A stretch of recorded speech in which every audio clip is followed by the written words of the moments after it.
Dear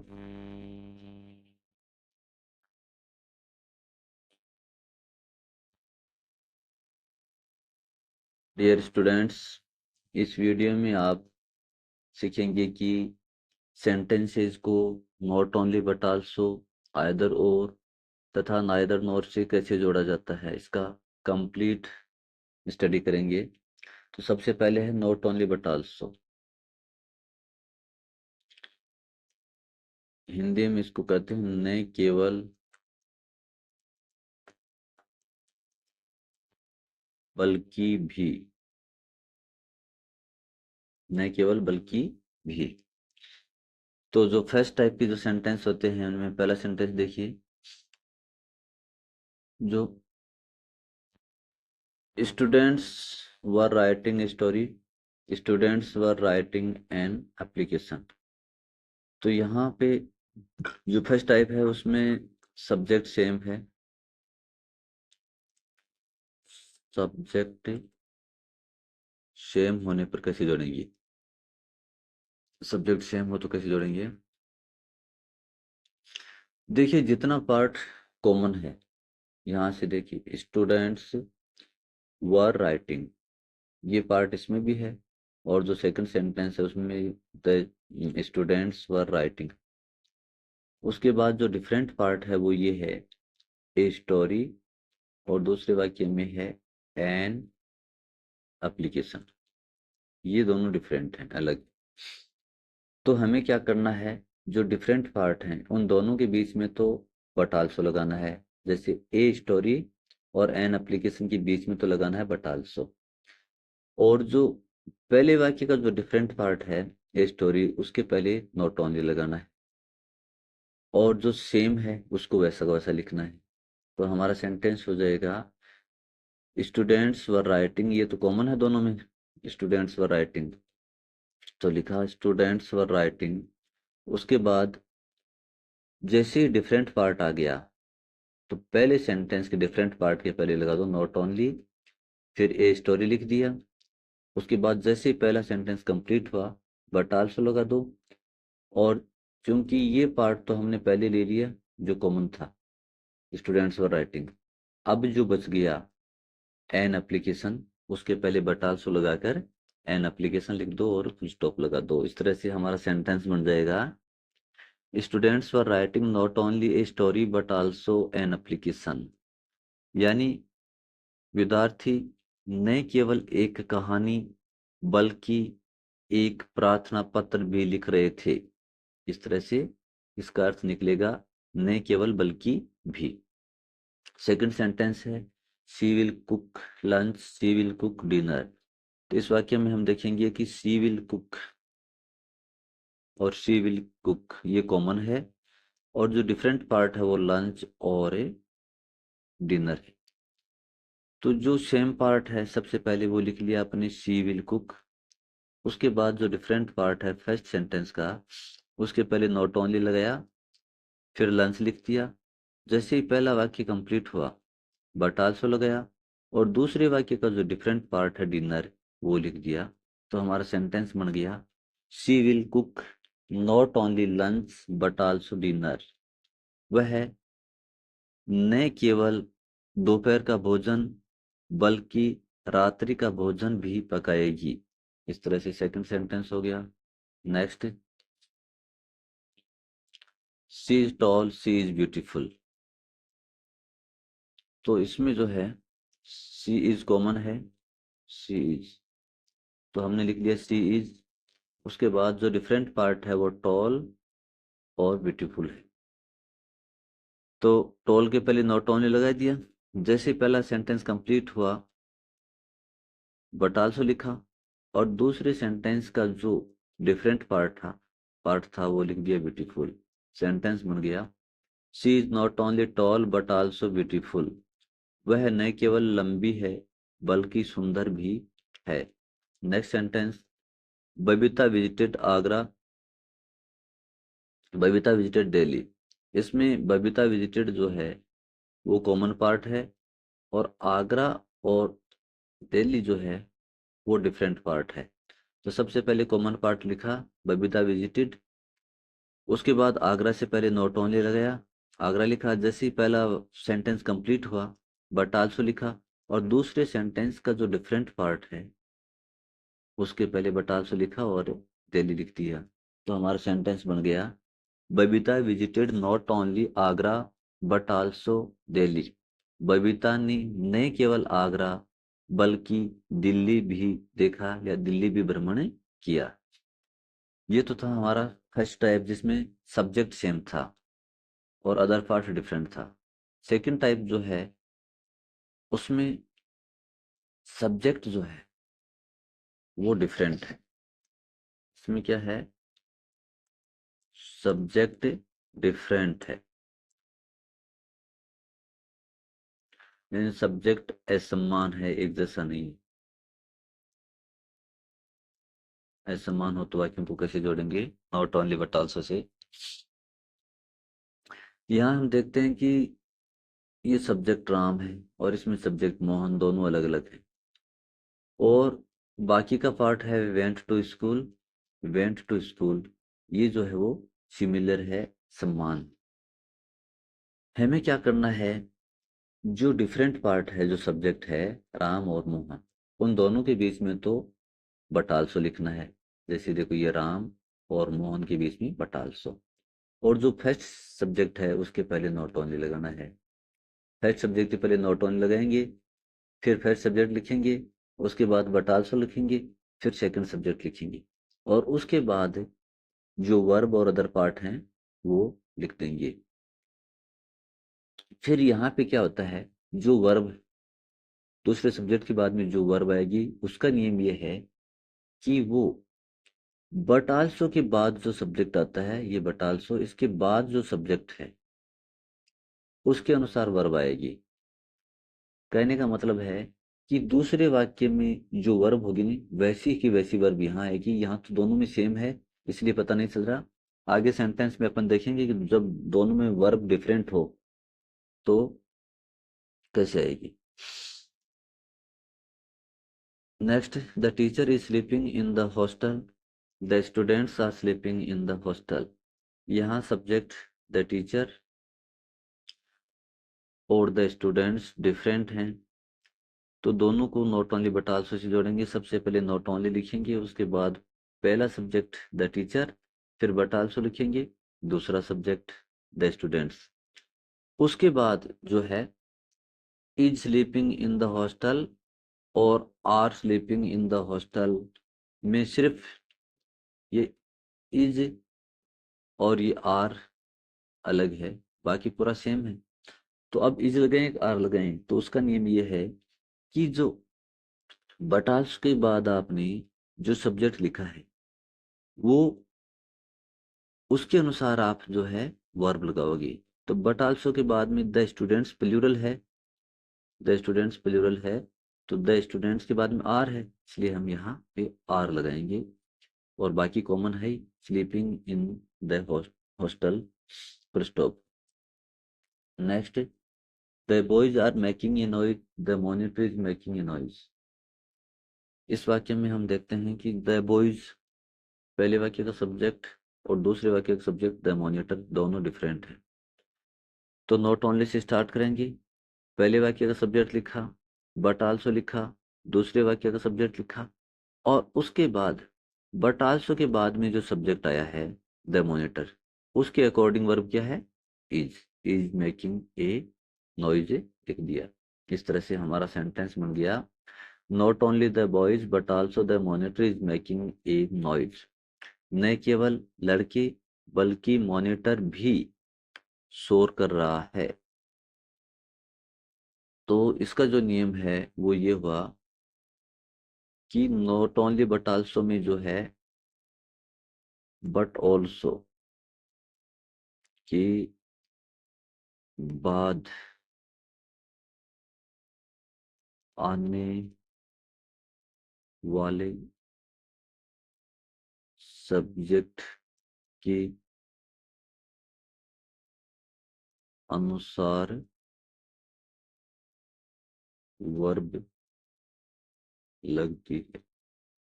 but also के बाद में सेकंड वाक्य का जो सब्जेक्ट आएगा उसके अनुसार अगर वो सिंगुलर है तो वर्ब सिंगुलर लग जाएगी, वो प्लूरल है तो वर्ब भी प्लूरल लग जाएगी। नेक्स्ट, आइदर और का अर्थ होता है हिंदी में या तो, या तो। First sentence, Arun is writing a letter, Arun is writing a story. यहाँ देखो सब्जेक्ट सेम है, सब्जेक्ट सेम होने पर कैसे करेंगे देखिए। और सब्जेक्ट सेम है तो इतना पार्ट तो सेम है यहाँ तक, अरुण इज राइटिंग। और ए जो है वो लेटर के लिए प्रयुक्त हुआ है, और यहाँ ए है वो स्टोरी के लिए प्रयुक्त हुआ है, तो ये इसके साथ रहेगा। तो ए स्टोरी और ए लेटर है वो डिफरेंट पार्ट है, इन दोनों के बीच में और आ जाएगा, और पहला जो है उसके पहले आइदर आ जाएगा। जो कॉमन पार्ट है वो पहले लिख लेंगे। तो अरुण इज राइटिंग, आइदर लिखा, फिर पहले सेंटेंस का जो डिफरेंट पार्ट है वो लिखा, ए लेटर, फिर और लगाया, और दूसरे सेंटेंस का जो डिफरेंट पार्ट है ए स्टोरी वो लिखा। तो हमारा सेंटेंस बन गया, Arun is writing either a letter और ए स्टोरी। अरुण या तो एक पत्र या एक कहानी लिख रहा है।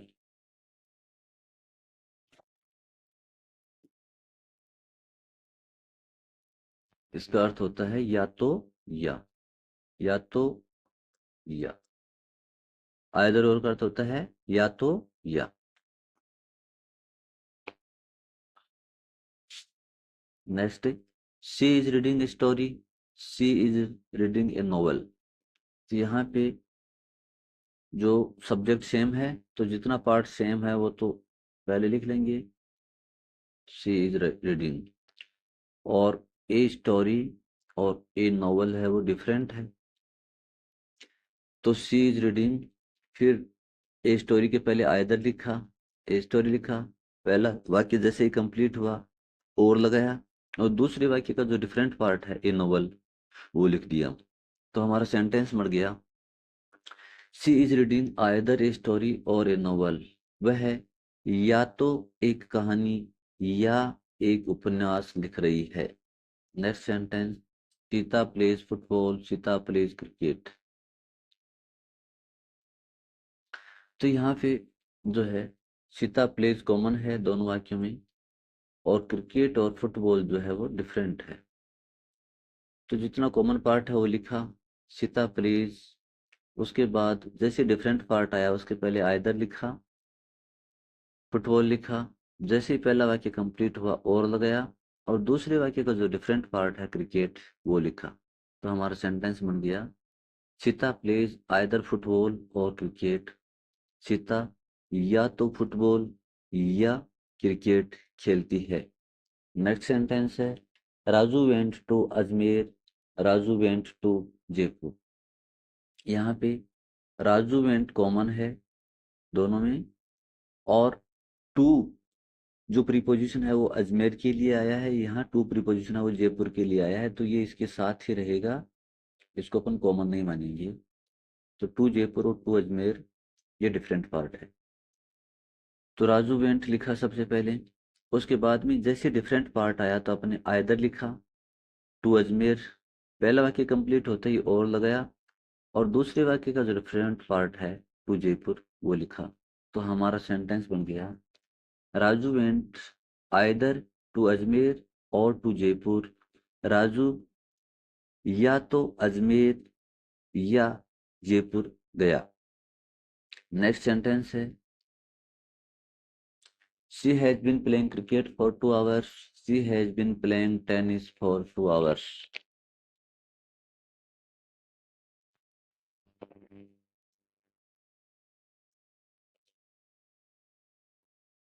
तो इसमें आप देखते हैं सब्जेक्ट सेम है, तो जितना पार्ट सेम है वो पहले नोट करते हैं। She has been playing, she has been playing दोनों में है, देखो शी हैज बीन प्लेइंग, और इसमें भी देखो शी हैज बीन प्लेइंग। उसके बाद यहाँ पे आ गया क्रिकेट और यहाँ पे आ गया टेनिस, ये डिफरेंट पार्ट है। उसके बाद आ गया देखो इसमें भी फॉर 2 आवर्स और इसमें भी फॉर 2 आवर्स, तो ये वापस सेम आ गया। तो हमें जो है ना, जो डिफरेंट पार्ट है उसके साथ ही आइदर और लगाना है, बाकी वैसा का वैसा लिखना है, जो सेम है वो पूरा लिखना पड़ेगा। तो सबसे पहले she has been playing same है दोनों में, तो हमने लिख दिया शी हैज बीन प्लेइंग। जैसे डिफरेंट पार्ट आया क्रिकेट, उसके पहले आइदर लगा दिया, फिर क्रिकेट लिख दिया, फिर जो दूसरे वाक्य का डिफरेंट पार्ट है वो लिखा जाएगा और फिर दूसरे वाक्य का डिफरेंट पार्ट है टेनिस, वो लिख दिया।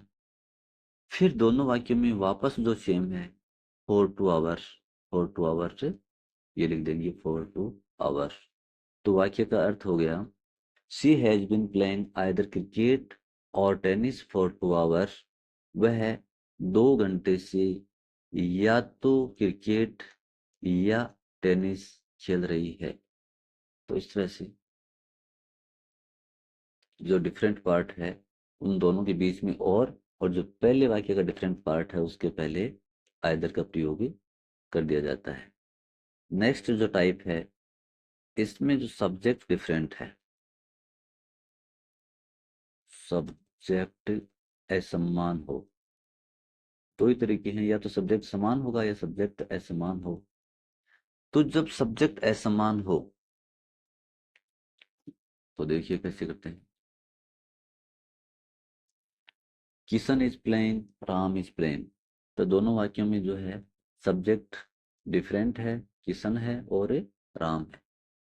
तो जो डिफरेंट है उन दोनों के बीच में तो अपन और लगाएंगे, और पहला जो सब्जेक्ट है उसके पहले आयदर लगा देंगे। तो आयदर किशन और राम, सबसे पहले आयदर लिखेंगे, फिर पहले वाक्य का सब्जेक्ट लिखेंगे, फिर और लिखेंगे, फिर दूसरे वाक्य का सब्जेक्ट लिखेंगे, और उसके बाद जो है वर्ब लगाएंगे। तो यहाँ इज प्लेइंग है। अब नियम क्या कहता है, नियम ये कहता है कि आइदर और से जब दो सेंटेंस को जोड़ा जाता है और जब उसका जो सब्जेक्ट है वो अगर डिफरेंट हो, अलग अलग हो, तो और के बाद में जो सब्जेक्ट है, और के बाद जो सब्जेक्ट है उसके अनुसार वर्ब आनी चाहिए। तो और के बाद में अगर सिंगुलर सब्जेक्ट है तो सिंगुलर वर्ब आनी चाहिए, और के बाद प्लूरल सब्जेक्ट है तो प्लूरल वर्ब आनी चाहिए। तो यहाँ और के बाद राम है, राम के अनुसार इज आना चाहिए, तो इज आ गया इज प्लेइंग। वैसे इन दोनों में इजी है, इसकी डिफरेंस पता नहीं चल रहा, अगले वाक्य में पता चल जाएगा। तो आइदर किशन और राम इज प्लेइंग, या तो किशन या राम खेल रहा है। Ramesh learns this poem, Mohan learns this poem. तो यहाँ पे जो सब्जेक्ट है वो रमेश और मोहन डिफरेंट हैं, और बाकी पार्ट है वो सेम है, लर्न्स दिस पोएम। जो डिफरेंट पार्ट है वहां से शुरू करेंगे। आइदर, पहला सब्जेक्ट लिखने से पहले आइदर, फिर पहला सब्जेक्ट, फिर और लगाएंगे, फिर दूसरा सब्जेक्ट, उसके बाद वर्ब आएगी, जो भी हेल्पिंग वर्ब या वर्ब है वो आएगी। तो और के बाद में जो दूसरा सब्जेक्ट है हमारा मोहन, मोहन के अकॉर्डिंग यहाँ पे वर्ब लगेगी। तो मोहन के अकॉर्डिंग लर्न है, लर्न्स है, तो लर्न्स लग गया। फिर दिस पोएम कॉमन है, वाक्य बन गया आइदर रमेश और मोहन लर्न्स दिस पोएम। या तो रमेश या मोहन इस कविता को सीखते हैं। नेक्स्ट सेंटेंस है boys are playing chess, the teacher is playing chess. तो यहाँ पे जो डिफरेंट पार्ट है वो बॉयज है और द टीचर है, यानी सब्जेक्ट डिफरेंट है। तो आइदर लिखा, पहले वाक्य का सब्जेक्ट, और लिखा दूसरे वाक्य का सब्जेक्ट, और उसके बाद और के बाद जो सब्जेक्ट आ रहा है उसके अकॉर्डिंग वर्ब लग जाएगी। तो और के बाद सब्जेक्ट द टीचर आ रहा है, तो द टीचर के अनुसार वर्ब इज प्लेइंग लग जाएगी, इज प्लेइंग। और चेस कॉमन है दोनों में, चेस लिख दिया। सेंटेंस बन गया आइदर द बॉयज और the teacher is playing chess. या तो लड़के या अध्यापक शतरंज खेल रहा है। Next sentence the teacher is playing chess, the boys are playing chess. यहाँ पे सब्जेक्ट द टीचर है और यहाँ पे द बॉयज है, दोनों डिफरेंट हैं। तो आइदर से लिखा, पहला सब्जेक्ट, और लिखा, दूसरा सब्जेक्ट, उसके बाद में वर्ब लगाएंगे, और के बाद आने वाला जो सब्जेक्ट है द बॉयज, उसके अनुसार, तो द बॉयज के अनुसार आर प्लेइंग हो जाएगा, इसलिए आर प्लेइंग, और चेस कॉमन है इसमें। आइदर द टीचर और the boys are playing chess, या तो शिक्षक या लड़के चेस खेल रहे हैं। तो सेंटेंस नंबर 3 और सेंटेंस नंबर 4 में आप ये देख रहे हैं कि इसमें सिर्फ इतना ही किया है कि जो पहले वाक्य था ना, उसको बाद में लिख दिया और बाद वाले को पहले लिख दिया। चेंज करने पे आप देख रहे हैं कि यहाँ नंबर 3 में तो इज आया था और नंबर 4 में आर आ रहा है। तो इसका कारण ये है कि और के बाद जो सब्जेक्ट होगा, और के बाद सब्जेक्ट अगर सिंगुलर है तो वर्ब सिंगुलर आएगी, और के बाद अगर सब्जेक्ट प्लूरल है तो वर्ब प्लूरल आएगी। Next, my father has gone to Kota, his friends have gone to Kota. इसमें सब्जेक्ट डिफरेंट है, माई फादर और हिज फ्रेंड्स। तो आइदर से स्टार्ट किया, पहला सब्जेक्ट लिखा, और लिखा, दूसरा सब्जेक्ट लिखा, और फिर और के बाद जो दूसरा सब्जेक्ट आ रहा है उसके अकॉर्डिंग हेल्पिंग वर्ब और मेन वर्ब। तो और के बाद हिज फ्रेंड्स आ रहा है, उसके अकॉर्डिंग हो जाएगा हैव गॉन। फिर टू कोटा दोनों में समान है, तो टू कोटा लिख दिए। आइदर माई फादर और his friends have gone to Kota, या तो मेरे पिताजी या उनके मित्र कोटा गए हैं। तो इस तरह से हमने देखा कि आइदर और से दो डिफरेंट सब्जेक्ट को कैसे जोड़ते हैं। तो इसका नियम क्या हुआ कि यहाँ पे जो वर्ब है ना, वर्ब और के और के बाद आने वाले सब्जेक्ट के अकॉर्डिंग लगेगी। यानी और के बाद जो सब्जेक्ट आ रहा है उसके अनुसार वर्ब लगेगी। चाहे वो सिंगुलर है तो सिंगुलर वर्ब आ जाएगी, प्लूरल है तो प्लूरल वर्ब आ जाएगी। ये ध्यान रखना है कि टेंस चेंज नहीं करना है, उसी टेंस की हेल्पिंग वर्ब आएगी और मेन वर्ब आएगी। नेक्स्ट, नाइदर नोर। नाइदर नोर का मतलब होता है न तो न ही। आइदर और का मतलब था या तो या। नाइदर नोर का मीनिंग है न तो नहीं। फर्स्ट टाइप है जो जिसमें सब्जेक्ट जो है, सब्जेक्ट सेम है। सब्जेक्ट सेम हो तो कैसे जोड़ेंगे, देखो।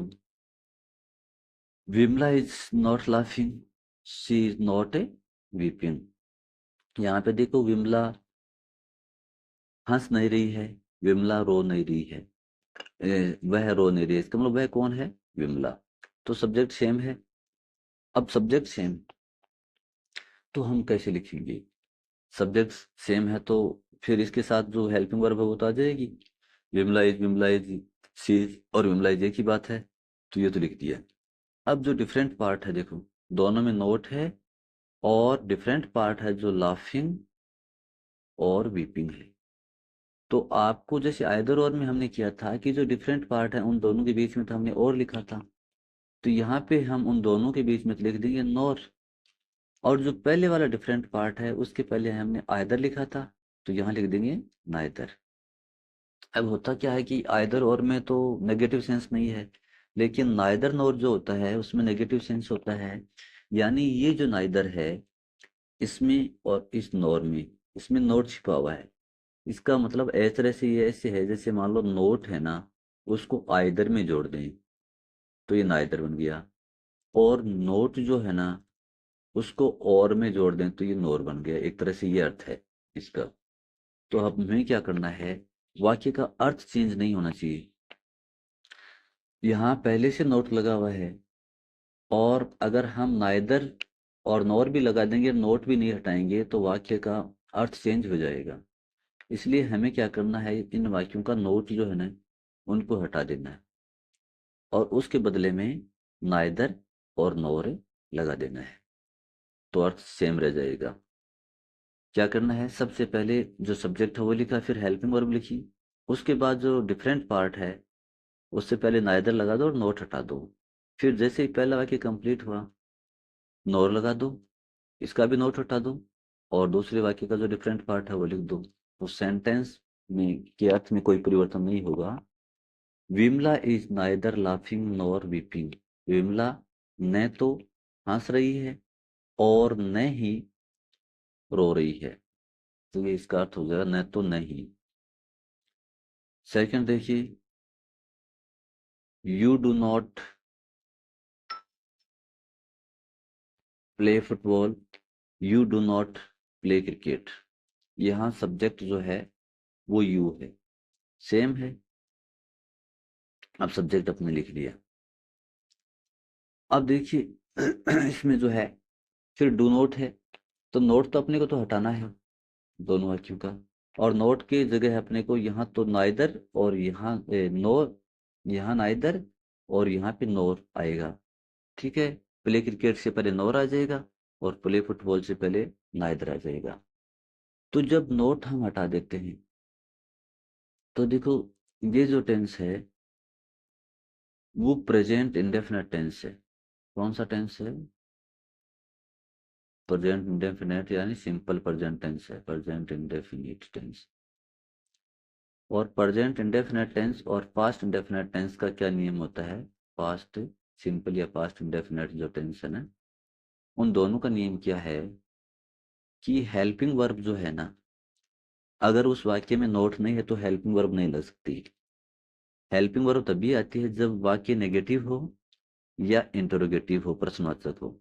अगर वाक्य इंटरोगेटिव है, ये दो का नियम है, देखो कौन से, प्रेजेंट इंडेफिनेट और पास्ट इंडेफिनेट। क्या नियम है कि अगर वाक्य नेगेटिव है तो उसमें हेल्पिंग वर्ब आएगी, और वाक्य इंटरोगेटिव है तो उसमें भी हेल्पिंग वर्ब आएगी। लेकिन अगर वाक्य अफर्मेटिव है तो उसमें जो है स्वीकारात्मक वाक्य है तो उसमें हेल्पिंग वर्ब नहीं है कि उसमें वर्ब की फॉर्म में आती है। तो यहाँ पे हम देख रहे हैं कि जैसे हमने नोट हटाया, ऊपर वाले और नीचे वाले वाक्य में देखो क्या फर्क है, क्योंकि ये तो प्रेजेंट कंटिन्यूअस का है। तो प्रेजेंट कंटिन्यूअस में और बाकी अन्य टेंसों में तो क्या होता है, प्रेजेंट इंडेफिनेट और पास्ट इंडेफिनेट को छोड़ के बाकी जो 10 टेंस हैं उनमें क्या होता है, चाहे आपका वाक्य कैसा भी हो, चाहे अफर्मेटिव हो, नेगेटिव हो, इंटरोगेटिव हो, आपको एक हेल्पिंग वर्ब लगानी होती है और फिर अगर नोट आया तो नोट लगा दो।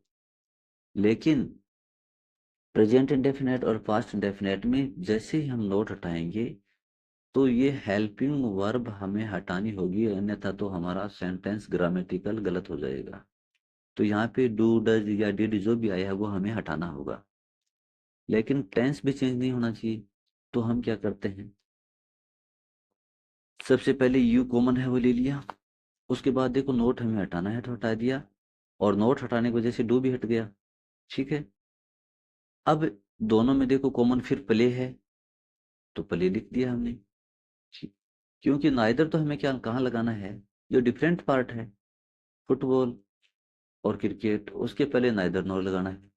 तो नोर नाइदर तो इसके पहले आएगा और नोर जो है वो क्रिकेट के पहले आएगा। तो फुटबॉल के पहले नाइदर और क्रिकेट के पहले नोर, यहाँ तो कोई कंफ्यूजन नहीं है। अब दिक्कत ये हुई कि ये जो नोट इसलिए हटाते हैं क्योंकि अपन नाइदर और नोर लगा दिया तो नेगेटिव अर्थ इसमें आ गया। नाइदर में नेगेटिव अर्थ है, नोर में नेगेटिव अर्थ है, तो ये दोनों नोट हट गए। तो अब दोनों वाक्यों का डू जो है वो हमें हटाना होगा। क्यों?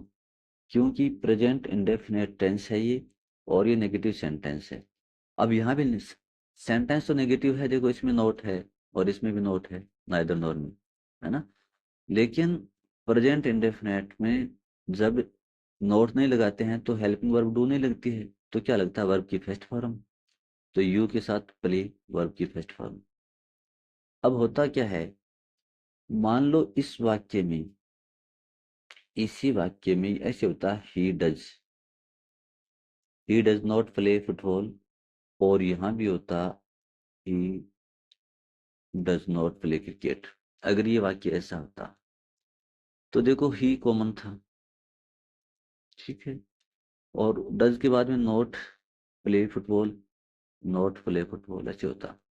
ठीक है, यानी जो वाक्य you do not play football था वहां पे अगर ऐसा होता he does not play football, और यहाँ पे you do not play cricket, उसकी जगह होता he does not play cricket. तो क्या होता, सब्जेक्ट दोनों में सेम है, ही लिखा, उसके बाद नोट तो अपने को छोड़ना था, नोट छोड़ा, उसके बाद प्ले है तो वो लिखना था, लिख दिया, उसके बाद वही नाइदर फुटबॉल नॉर क्रिकेट, ठीक है, और लास्ट में फुल स्टॉप हो जाता। लेकिन इतना लिखने से थोड़ी सी इसमें ग्रामेटिकल मिस्टेक हो जाती। क्यों हो जाती कि यू के साथ वर्ब की फर्स्ट फॉर्म आती है, उसमें कोई एस ई एस नहीं आता, इसलिए यू प्रेजेंट इंडेफिनिट में, इसलिए यू के बाद में प्ले जो वर्ब की फर्स्ट फॉर्म है। लेकिन ही सी इट और सिंगुलर नाउन अगर हो तो वर्ब की फर्स्ट फॉर्म के साथ या तो एस लगता है या ई एस लगता है। तो इस हिसाब से ये जो ही है इसके साथ वर्ब में एस या ई एस लगना चाहिए, और वो अंतिम अक्षर देख के एस या ई एस अंतिम अक्षर के हिसाब से लगता है। अगर इस वर्ब का अंतिम अक्षर ओ एक्स, क्या, O X Z double S S H C H होता ना, तो हम इस वर्ब के अंत में ई एस लगा देते।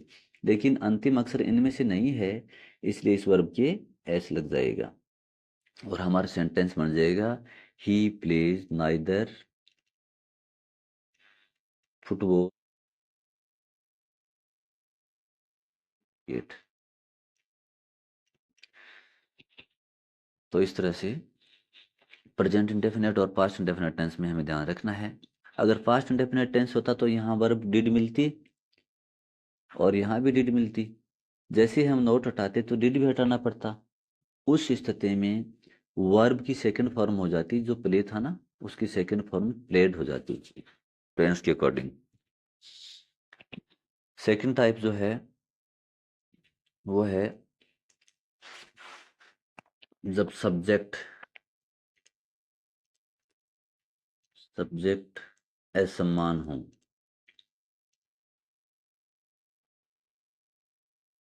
देखो पहले वाक्य में the teacher is teaching, the teacher is not sleeping in the class और the students are not sleeping in the class. यहाँ पे द टीचर सब्जेक्ट है और द स्टूडेंट सब्जेक्ट है, दोनों डिफरेंट है, अलग अलग है, तो सब्जेक्ट डिफरेंट है। तो हम क्या करेंगे, पहले सब्जेक्ट से पहले नाइदर लिखेंगे, फिर पहला सब्जेक्ट लिखेंगे, नोर लिखेंगे, फिर दूसरा सब्जेक्ट लिखेंगे। जैसे आइदर और से जोड़ा है ठीक वैसे ही है, not only but also say जोड़ा ठीक वही नियम इसमें है। यहाँ अगर आइदर और से जोड़ना होता तो आइदर यहाँ आ जाता और यहाँ आ जाता। इसी वाक्य को not only but also say जोड़ना होता तो नॉट ओनली यहाँ बट आल्सो यहाँ, दोनों सब्जेक्ट को जोड़ दिया। उसके बाद ये आता है कि वर्ब कौन से सब्जेक्ट के अनुसार लगाएं, पहले सब्जेक्ट के अनुसार लगाएं दूसरे अनुसार लगाएं। तो उसका नियम ये है कि नोर के बाद जो सब्जेक्ट है, नोर के बाद जो सब्जेक्ट है उसके अनुसार वर्ब आनी चाहिए। नोर के बाद अगर सिंगुलर सब्जेक्ट है तो वर्ब यहाँ पे सिंगुलर आएगी, नोर के बाद प्लूरल सब्जेक्ट है तो वर्ब प्लूरल आएगी। तो नोर के बाद द स्टूडेंट्स है और द स्टूडेंट्स के बाद हम देख रहे हैं, देखो आर लगा हुआ है, इसलिए are sleeping in the class. ये बाकी पार्ट जो है ना, sleeping in the class, sleeping in the class, तो वो सेम है बिल्कुल। और नोट इसलिए छोड़ दिया क्योंकि नाइदर और नोर आ गया, इसलिए इसका नोट और इसका जो नोट है वो दोनों छोड़ना होगा। ठीक, Ramesh does not learn this poem, Mohan does not learn this poem. यहाँ पहले वाक्य का सब्जेक्ट रमेश है, दूसरे वाक्य का सब्जेक्ट मोहन है, दोनों डिफरेंट हैं। तो पहले नाइदर लिखो, उसके बाद पहले वाक्य का जो सब्जेक्ट है वो लिखो,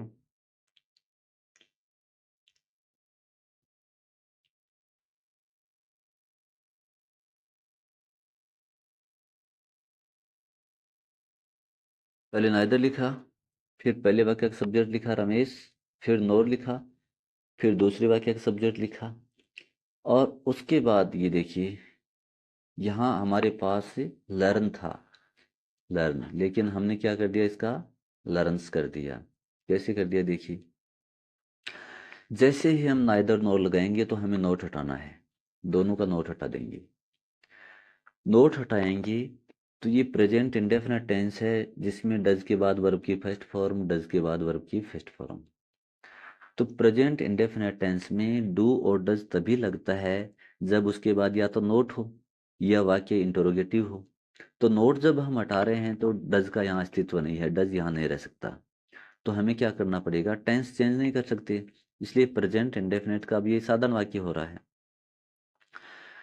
तो यहाँ जो इसके बाद में जो सब्जेक्ट है, डज हट गया और नॉट हट गया, इसका भी डज नॉट हट गया, लेकिन वर्ब तो सब्जेक्ट के अनुसार आनी चाहिए ना।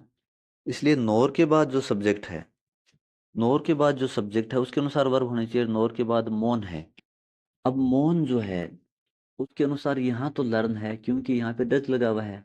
अब डज हमने हटा दिया, इसलिए लर्न नहीं लिख सकते। नियम क्या है कि जब वाक्य साधारण हो तो वर्ब की फर्स्ट फॉर्म में एस या एस या सब्जेक्ट के अनुसार, यहाँ सिंगुलर है ना सब्जेक्ट, तो सिंगुलर सब्जेक्ट जब होता है तो वर्ब में एस या एस लगता है।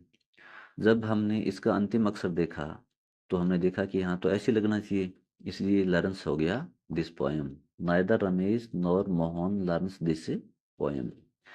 नेक्स्ट सेंटेंस है,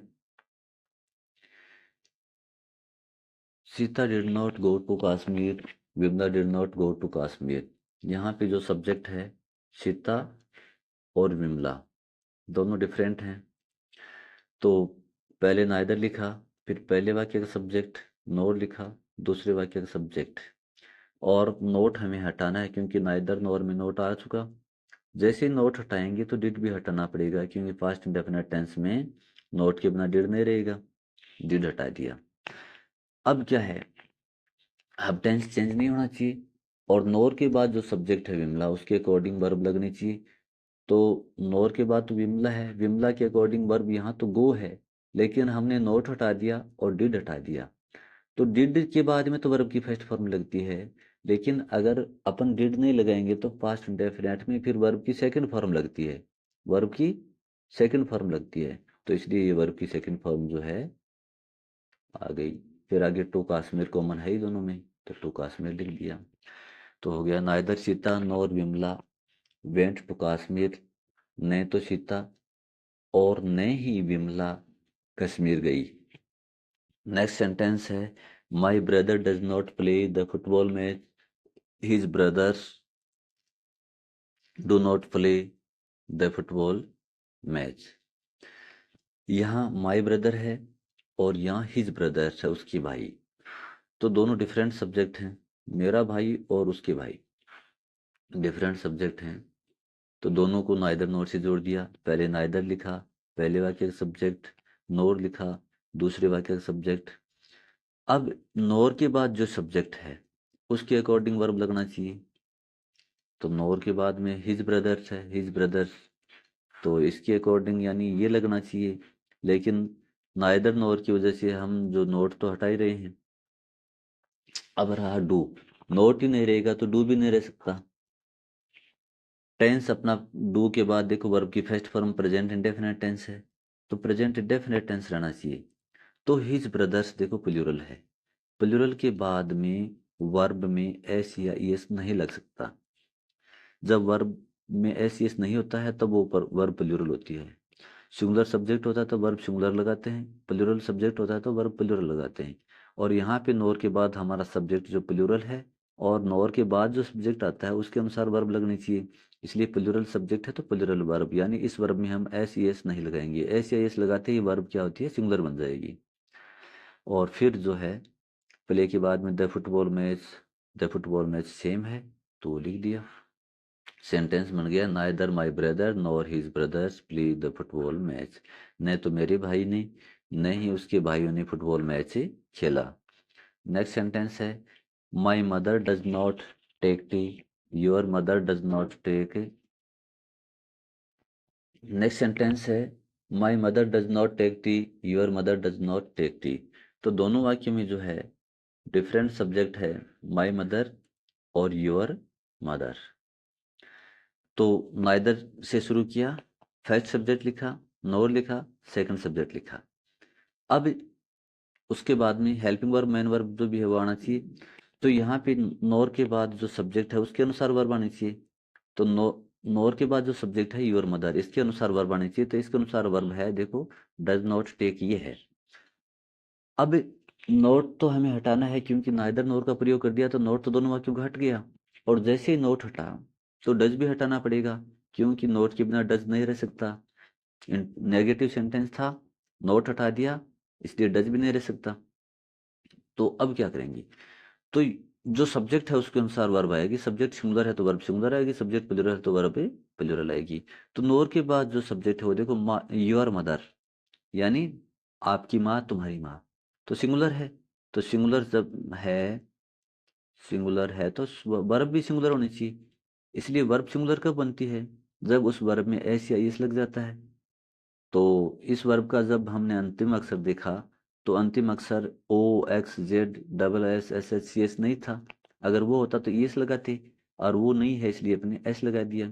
वर्ब में एस लगाते ही वर्ब सिंगुलर बन गई, सब्जेक्ट भी सिंगुलर है, वर्ब भी सिंगुलर है, ग्रामर के अनुसार सही हो गया। और आगे टी है वो दोनों में कॉमन है ही। तो सेंटेंस बन गया, neither my mother nor your mother takes tea, न तो मेरी माँ न ही तुम्हारी माँ चाय लेती है या पीती है। तो इसका नियम क्या हुआ, यहाँ पे जो वर्ब है ना, वर्ब नॉर के बाद वाले सब्जेक्ट के अनुसार लगती है। जो भी वर्ब है, नॉर के बाद जो सब्जेक्ट आया है वो सिंगुलर है तो वर्ब सिंगुलर होगी, वो प्लूरल है तो वर्ब भी प्लूरल होगी, और टेंस चेंज नहीं होगा। तो इस वीडियो में हमने देखा कि not only but also, either और नाइदर नॉर, तीनों जो हैं उनका नियम लगभग समान है, कि उनमें जो बाद वाला सब्जेक्ट होता है ना, उसके अकॉर्डिंग वर्ब लगती है। वो सिंगुलर है तो वर्ब सिंगुलर लगेगी, और वो प्लूरल है तो वर्ब प्लूरल लगेगी।